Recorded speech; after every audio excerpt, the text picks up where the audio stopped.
Middenheim stands on a mountain pinnacle surrounded by dark forest in the center of Middenland, and is also known as the City of a White Wolf after Ulrich, the old god of wolves and winter.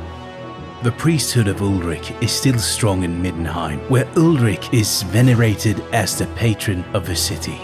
The tradition of rivalry between Middenheim and Reichland goes back hundreds of years, and the Count of Middenheim, Manfred Todbringer, is one of the chief contenders for the Emperor's throne. As a result, there has always been a great deal of friction between Middenheimers and the Temple of Sigmar.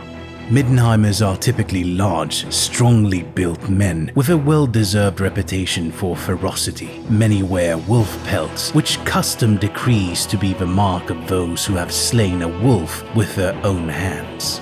These grim warriors are famously contemptuous of danger. They frequently go into battle bareheaded, scoffing at those who choose, for reason of good sense, to wear helmets. As Middenheimers favor long hair and beards, their lack of headgear makes them look especially fierce when they charge upon their enemies, howling their brutal battle cries. They're Vikings!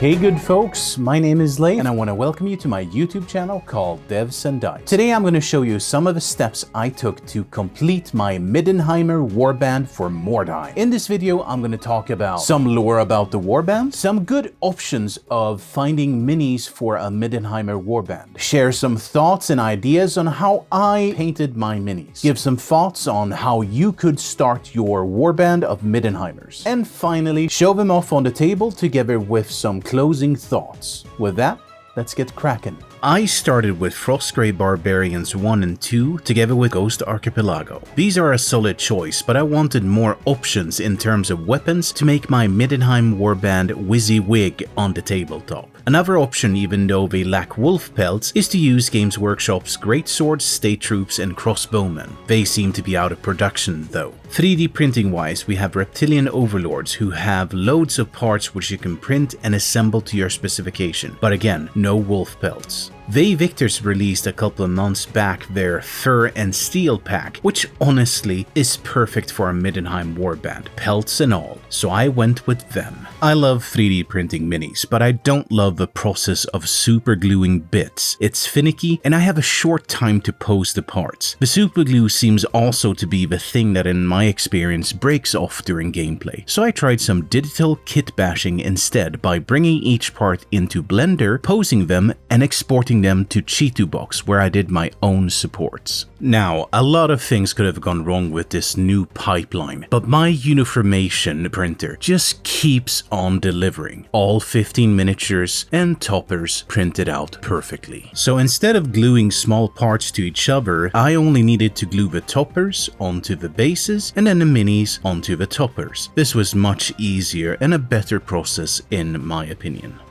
My friends over at the Army Painter sent me the new War Paints Fanatic Mega Set, and I can honestly say that I'm impressed with these paints and I love the Triad system. However, since this was just a Mega Set, I didn't have access to any of the full Triads, but I'm hoping to test them in the future once they come back into stock.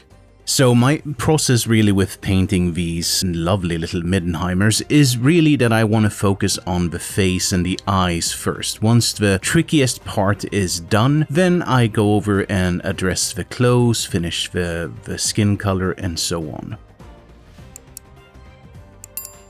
Now, quite quickly, all 15 were painted, and you can see the mercenary captain, me, the two champions, and the youngbloods. And I do like to color code my minis ever so slightly, so I can see the warriors are the ones with the yellow tunic, the marksmen have a green tunic, and then finally the swordsman with a red tunic. I thought these came out looking pretty good. I'm happy with these.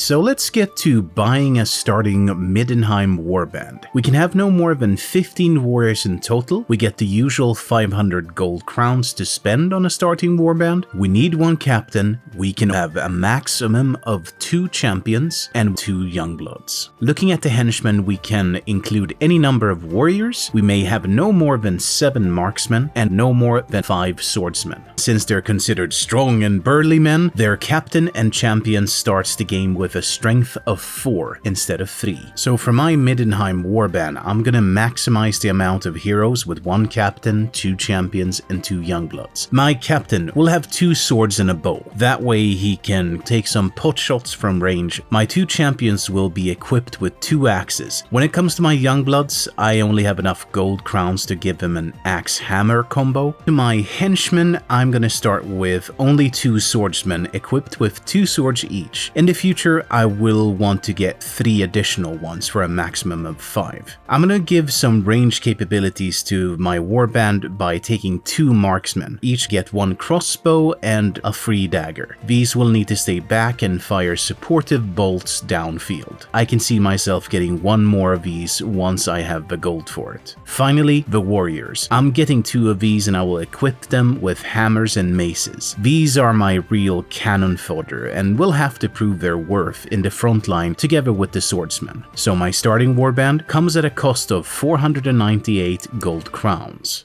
Time to see what this warband looks like on the field of battle. As we watch myself assembling my Mordheim board with terrain, I want to take this opportunity to thank my patrons for their support. And as usual, a special shout out goes to my champion and legend level patrons. So thank you Agrisomnia, Akasen27, Andreas Winberg, Arjen Angenent, Bo Ahlgren, Fredrik Kiersgaard Lund, Ian Patterson, Jason Chastain, Lawrence Davis, Mad Nurse, Magnus Solberg, Teddy, Leander, Marc-Antoine Laramie, Niklas Swedenlind, and Oliver Granlund. Thank you again. You guys are awesome. I'm happy that one more warband has been finished. Way back in 1999, the Middenheimers were actually my first warband, and I have to say that I'm looking forward to trying them out in a game. The tactics of the Middenheimers will most likely be focused on attacking viciously in close quarters. That being said, I also know how dangerous that can be, so only time will tell how well this Middenheim warband will endure. But I think I will try to play them without any fear and just dive headfirst into combat. We'll see what happens. I want to thank Uniformation again for making an awesome printer in the GK2. On that note, they informed me that they've decided to increase the discount if you use the code DEVSANDDICE to $80. And, for full disclosure, I would get a small kickback which would support the channel. That's it for me. Thank you so much for watching. If you want to see more of my videos, then YouTube recommends that you should take a look at these. Stay safe, and I will see you in the next video.